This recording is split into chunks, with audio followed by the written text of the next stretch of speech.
Assalamualaikum warahmatullahi wabarakatuh. My name is Amira Izzati Binti Dali. My metric number is 1180066.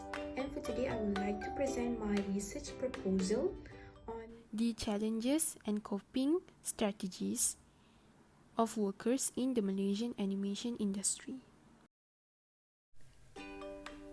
Okay, moving on to the overview of my research proposal. I will start with the introduction of my study, the background of the study, literature reviews, issues and problem statement, research question, research objectives, research methodology, limitation and also limitation of the study. I'll start with the introduction and the background of the study. Starting off with creative economy is the interface between creativity, culture, economics, and technology as expressed in the ability to create and circulate intellectual capital, with the potential to generate incomes, jobs, and export earnings while at the same time promoting social inclusion, cultural diversity, and human development. In the developed countries, the creative economy supports between 4% to 10% of the productive workforce. However, less than 2% contributed to the national GDP in the Malaysian context. However, the animation movies or animation industry in Malaysia have garnered a lot of viewership as several movies gained a fascinating profit in 2019.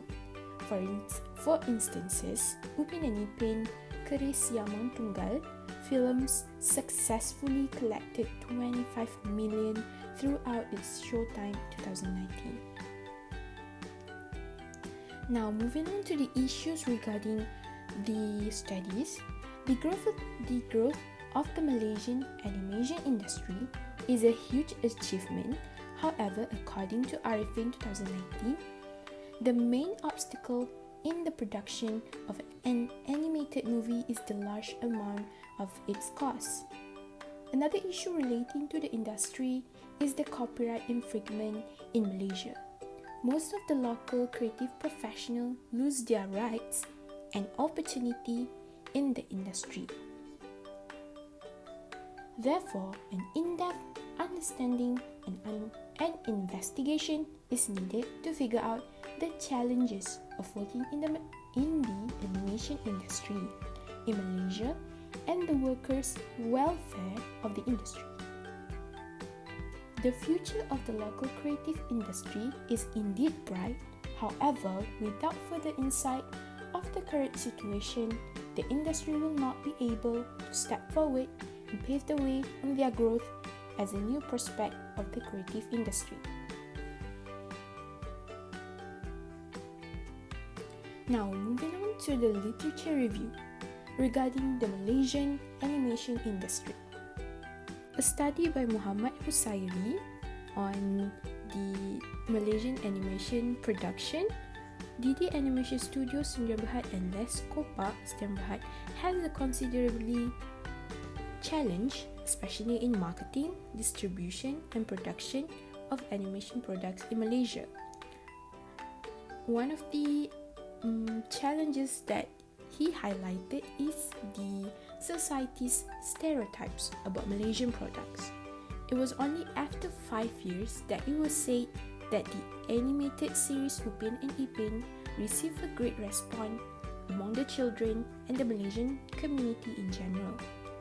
The ongoing effort to introduce animation by injecting various elements into the content of animation is the biggest challenge for Malaysia's animation industry.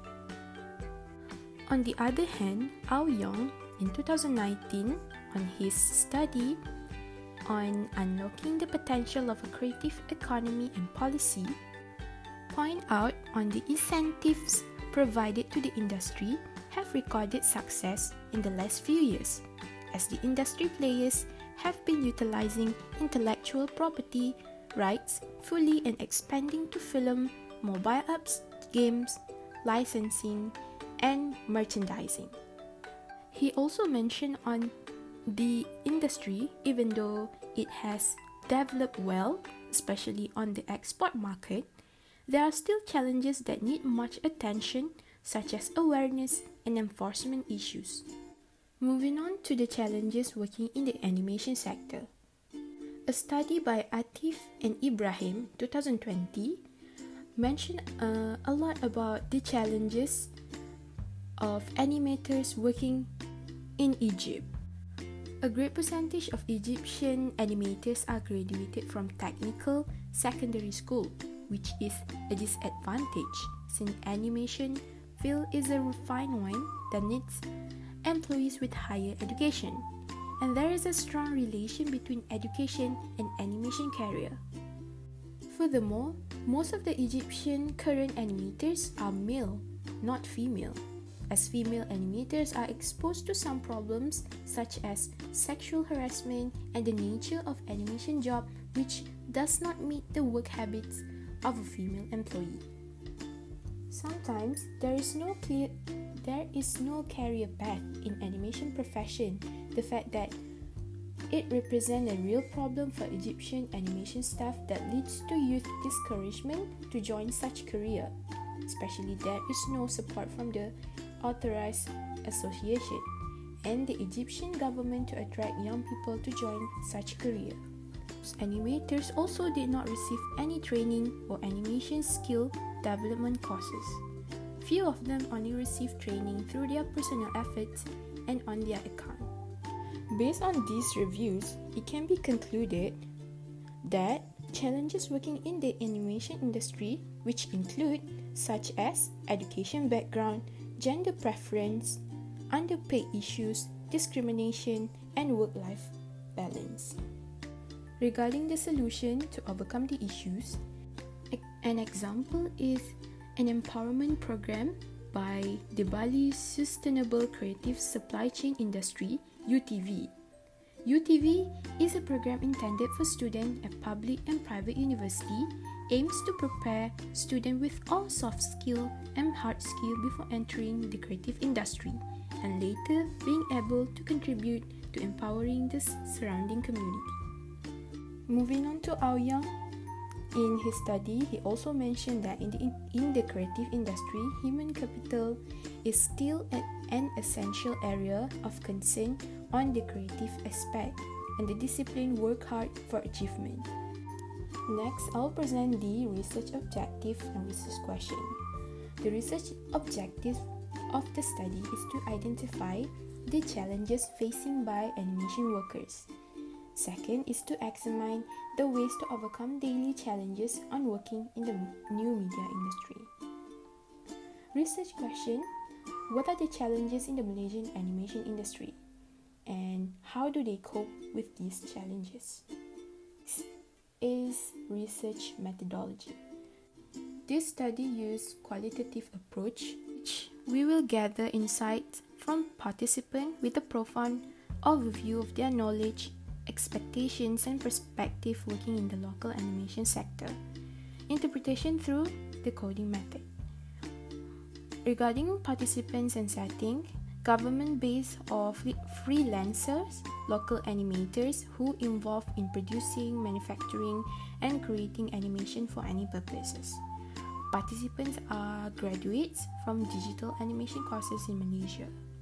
Moving on to the data collection, semi-structured interviews with open-ended questions in the study to provide a framework for the interview and encourage participants to describe their experiences and insights.